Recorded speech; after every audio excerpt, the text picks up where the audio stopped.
नमस्कार, अपना प्रदेश उत्तर प्रदेश उत्तराखंड देख रहे हैं आप। मैं हूं आपके साथ पूजा मोहन पांडे। सपा का गढ़ टूट चुका है और वहां पर कमल खिल चुका है। जी हां, बहुत मशक्कत की गई, लेकिन मशक्कतों के बावजूद भी सपा अपना गढ़ नहीं बचा पाई। दूसरी तरफ बड़ी और अहम जानकारी सामने आ रही है। बड़ी खबर, अहम जानकारी से आपको रूबरू कराएंगे। बड़ी खबर इस वक्त की, रामपुर आजमगढ़ उपचुनाव में बीजेपी की बम्पर जीत। रामपुर में घनश्याम सिंह लोधी ने असीम रजा को हरा दिया है। तो वहीं आजमगढ़ में भी निरहुआ का जीतना लगभग तय माना जा रहा है। चलिए ग्राउंड जीरो का रुख करते हैं। योगी आदित्यनाथ क्या कुछ कह रहे हैं, सुनिए।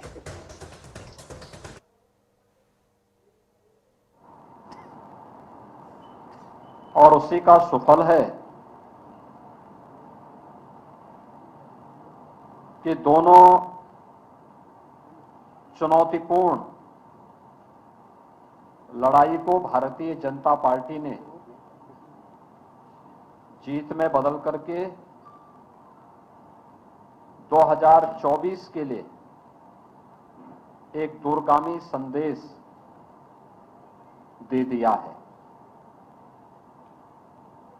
ये सचमुच प्रधानमंत्री मोदी जी के नेतृत्व में डबल इंजन सरकार की सकारात्मक, सर्वसमावेशी व विकासोन्मुख गरीब कल्याणकारी योजनाओं के साथ साथ अवस्थापना विकास के लिए बिना किसी भेदभाव के गांव, गरीब, किसान, नौजवान, महिलाएं और समाज के प्रत्येक तबके के हितों के लिए जो कार्य किए गए हैं, वह कार्य जनता जनार्दन ने हाथों हाथ लिए हैं। विधानसभा चुनाव में 2/3 वोट से 2/3 से अधिक सीटें भारतीय जनता पार्टी के पक्ष में देने के बाद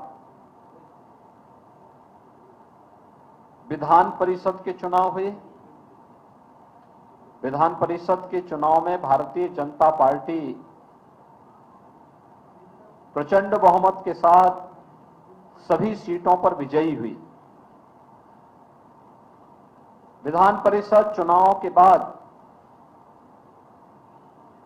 2 सीटों पर लोकसभा के उपचुनाव हुए हैं और इन दोनों सीटों पर भारतीय जनता पार्टी ने आजमगढ़ में से दिनेश लाल यादव निरहुआ, जो भोजपुरी के एक लोकप्रिय कलाकार हैं, उन्होंने वहां विजयी प्राप्त की है। और साथ ही साथ भारतीय जनता पार्टी के रामपुर लोकसभा उपचुनाव में प्रत्याशी श्री घनश्याम सिंह लोधी ने रामपुर की सीट पर विजयश्री प्राप्त की है। ये दोनों चुनाव के परिणाम भारतीय जनता पार्टी, प्रधानमंत्री मोदी जी के और भारतीय जनता पार्टी के सबका साथ, सबका विश्वास, सबका प्रयास और सबका विकास, इन सभी को लेकर के चलने की जो भारतीय जनता पार्टी की घोषित नीति रही है कि हमने सबका साथ भी लिया, सबका विकास भी किया, सबका साथ और सबके विकास के माध्यम से सबके विश्वास को अर्जित भी किया। ये जनादेश उस विश्वास का प्रतीक है और सबके प्रयास से उत्तर प्रदेश जैसे राज्य को देश के समृद्धतम राज्यों में स्थापित करेंगे। यह जो संकल्प और जो विजन प्रधानमंत्री मोदी जी का है, उस पर जनता जनार्दन की ये मोहर है। आज के इस चुनाव ने एक बार फिर से प्रदेश के दंभी, नकारात्मक सोच और अपनी विध्वंसात्मक गतिविधियों के लिए कुख्यात ताकतों को, उन परिवारवादी ताकतों को एक बार फिर से स्पष्ट संदेश जनता जनार्दन ने दिया है कि उत्तर प्रदेश की जनता अब परिवारवादियों, जातिवादियों, सांप्रदायिक उन्माद को भड़काने वाले पेशेवर माफिया और आपराधिक प्रवृत्ति के तत्वों को प्रश्रय देने वाले राजनीतिक दलों को किसी भी प्रकार से स्वीकार करने को तैयार नहीं है। यह चुनाव भारतीय जनता पार्टी के नेतृत्व में एक सकारात्मक सोच, सर्वसमावेशी, विकासोन्मुख तथा गरीब कल्याणकारी योजनाओं को आगे बढ़ाने के अभियान का, भारतीय जनता पार्टी के प्रधानमंत्री मोदी जी के विजन को आगे बढ़ाने का एक अभियान है और जनता जनार्दन के आशीर्वाद ने इस विजय श्री के माध्यम से उत्तर प्रदेश के अंदर 2024 के विजय श्री के लिए एक दूरगामी संदेश भी दिया है कि 2024 में भारतीय जनता पार्टी उत्तर प्रदेश के अंदर प्रचंड बहुमत के साथ उत्तर प्रदेश के अंदर 80 लोकसभा सीटों में से 80 से 80 सीटों की ओर विजय श्री की ओर अग्रसर हो रही है। यह आज की विजय ने यह संदेश बहुत स्पष्ट रूप से सभी के सामने प्रस्तुत किया है। मैं आज की इस विजय के लिए अपने दोनों प्रत्याशियों को, श्री दिनेश लाल यादव निरोवा को और श्री घनश्याम सिंह लोधी, दोनों प्रत्याशियों की विजयश्री के लिए उन्हें हृदय से बधाई देता हूं। मैं भारतीय जनता पार्टी के उन सभी कार्यकर्ताओं को, जिन कार्यकर्ताओं ने अथक परिश्रम करके इस भीषण गर्मी में परिश्रम करके इस चुनौतीपूर्ण लड़ाई को विजयश्री में बदलने में अपना योगदान दिया, बूथ प्रबंधन के माध्यम से लोकतांत्रिक लड़ाई को, कठिन से कठिन चुनौती को भी अपने पक्ष में करने के जिस संकल्प के साथ वे पहले दिन से डट गए थे, उस के लिए मैं भारतीय जनता पार्टी के सभी कार्यकर्ताओं को हृदय से इसके लिए अभिनंदन करता हूं। भारतीय जनता पार्टी के प्रदेश और केंद्रीय संगठन को, जिन्होंने इस चुनाव में पदाधिकारियों को बेहतर तरीके से लगा करके प्रदेश के अंदर प्रदेश अध्यक्ष जी के नेतृत्व में, प्रदेश संगठन महामंत्री श्री सुनील बंसल जी के।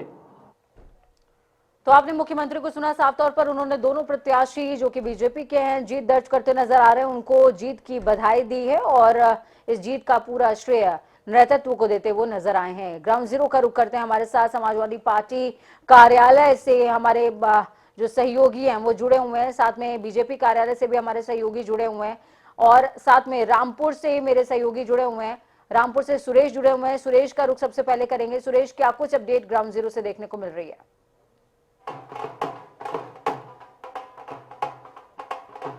वहां से अपना प्रमाण लेके जा चुके हैं और कहीं ना कहीं जीत की खुशी जो है उनके लिए दुगनी हो गई है, क्योंकि काफी समय के बाद रामपुर से लोकसभा प्रत्याशी जीते हैं। एक बहुत बड़ी जीत देखने को मिली है बीजेपी की। जिस तरीके से लगातार यहाँ पर दिग्गजों का जमावड़ा था, उसके बाद इतनी मेहनत की गई और एक मेहनत उनकी रंग लाई।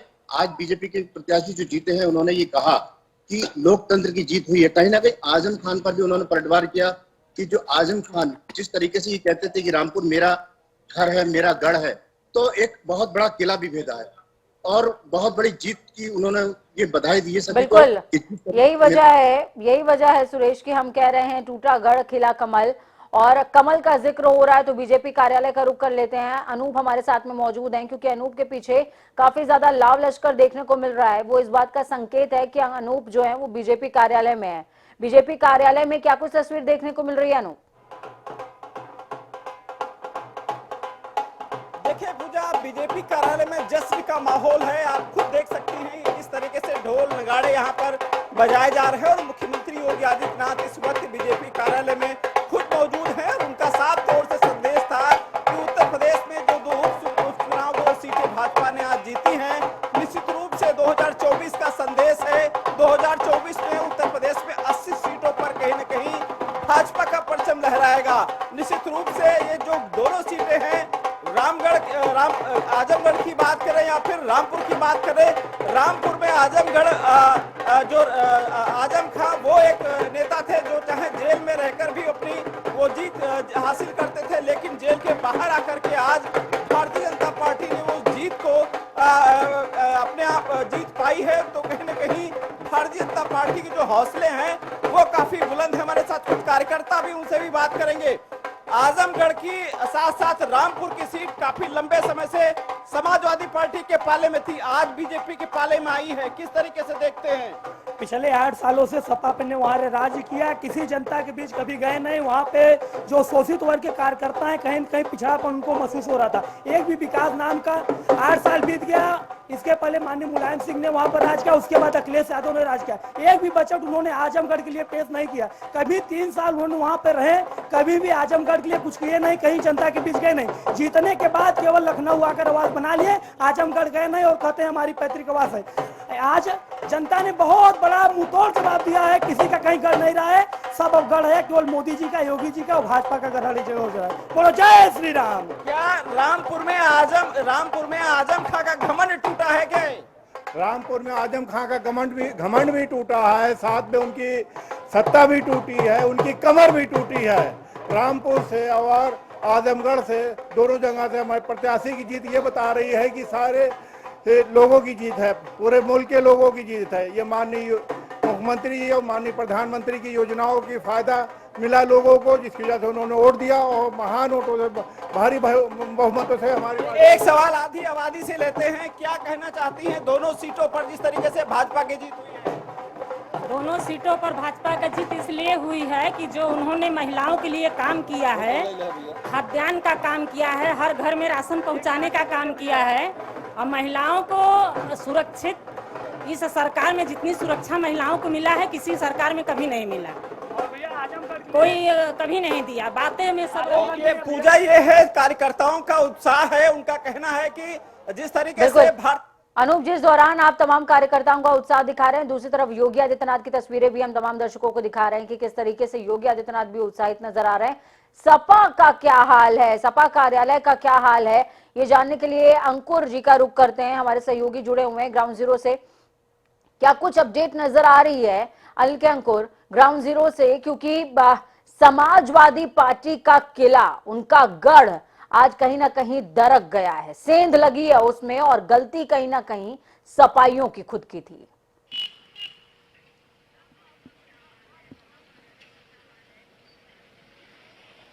देखिए पूजा, सबसे बड़ी बात यह है कि जहां मैं समाजवादी पार्टी कार्यालय में खड़ा हुआ हूं, मैं आपको दिखा सकता हूं कैमरा पर्सन के माध्यम से कि यहाँ पे क्या हाल है। और जहां पे आज इलेक्शन, अहम इलेक्शन हो जिस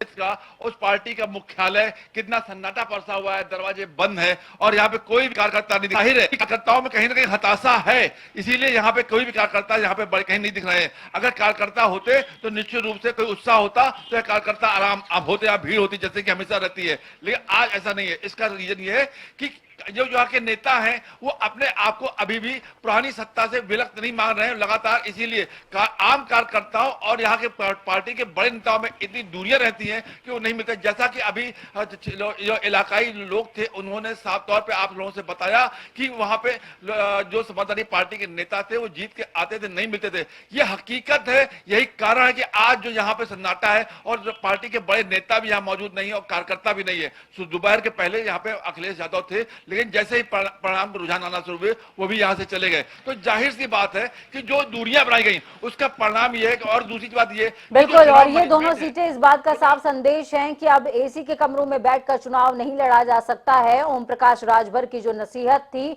उस पर अखिलेश यादव को गौर फरमाना होगा कि एसी के कमरों से वो बाहर निकलें, कार्यकर्ताओं को एकजुट करने का काम करें और उनमें ऊर्जा भरने का काम करे। आप तीनों का ही बहुत शुक्रिया हमारे साथ जुड़ने के लिए, अहम जानकारी ग्राउंड जीरो से साझा करने के लिए।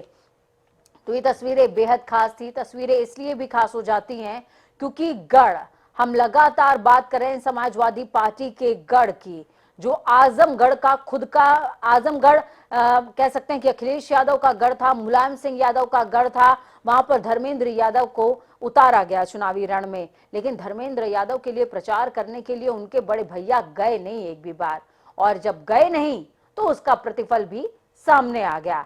दिनेश लाल निरहुआ, जिनको काफी ज्यादा वोट मार्जिन से हराया था, वो इस बार विजयी हुए हैं।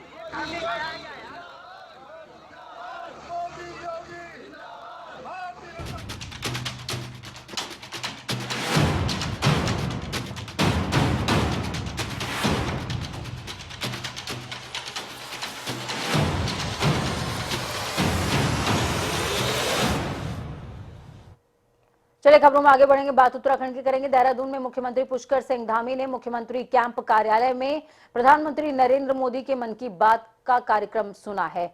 मन की बात कार्यक्रम को सुनने के बाद मुख्यमंत्री ने कहा कि प्रधानमंत्री नरेंद्र मोदी का मन की बात कार्यक्रम हम सभी को आगे बढ़ने के लिए प्रेरित करता है।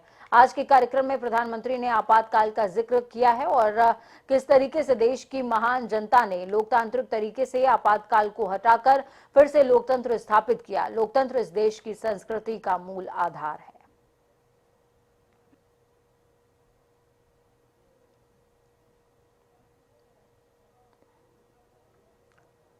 पूरी दुनिया में हो सकती है साथियों।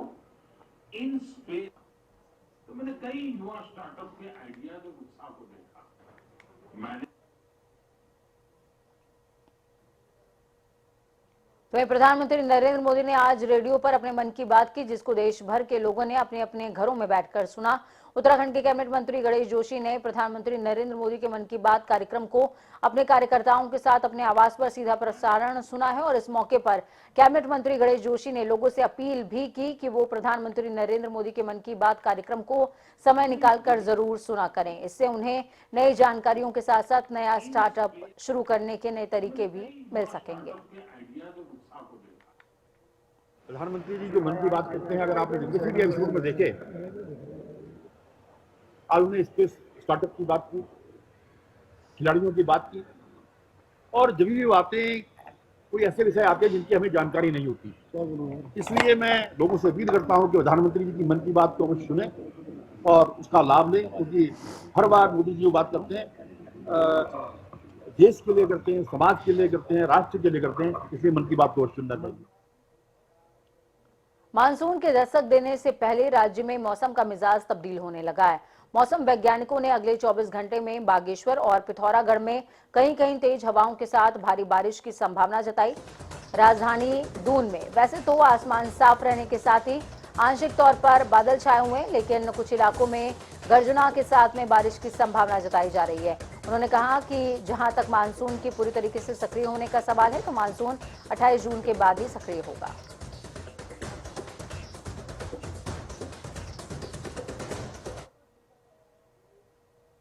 उत्तराखंड के लिए मौसम की बात करें, आज 26 जून हो गई है और पिछले 24 आवर्स में जो एक्टिविटी मिली है वो सामान्य रही है अगर अमाउंट की दृष्टि से देखें, और साथ ही जो अंदर के डिस्ट्रिक्ट है उनमें ही मेनली जो एक्टिविटी है वो रही है, या फिर थोड़े कुमाऊं रीजन के जो हमारे हिल्स वाले डिस्ट्रिक्ट्स है उनमें रही है। तो आगे अगर बात करें तो आज जो एक्टिविटी है वो बढ़ने वाली है। तो आज आप ये देखेंगे जो हल्की से मध्यम बारिश है वो अनेक जगहों में जो हिल्स वाले एरियाज हमारे उत्तराखंड के उसमें वो मिलेगी, और जो मैदानी क्षेत्र है वहाँ पर कुछ जगहों तक में हल्की मध्यम बारिश होती है। तो मुख्यमंत्री पुष्कर सिंह धामी ने आज मुख्यमंत्री आवास स्थित मुख्य सेवक सदन में प्रदेश के कई क्षेत्रों से आए लोगों की समस्याओं को सुना। मुख्यमंत्री ने जन समस्याओं के उचित समाधान के लिए मुख्यमंत्री कार्यालय के अधिकारियों को निर्देशित भी किया। सभी समस्याओं को संबंधित विभागों को भेजा जाए और उन पर पूरी तरीके से कार्रवाई अमल में लाई जाए। सीएम धामी ने कहा कि जन समस्याओं का त्वरित निस्तारण अधिकारियों की जिम्मेदारी है। ये सुनिश्चित किया जाए कि जन समस्याओं का शीघ्रता से समाधान हो।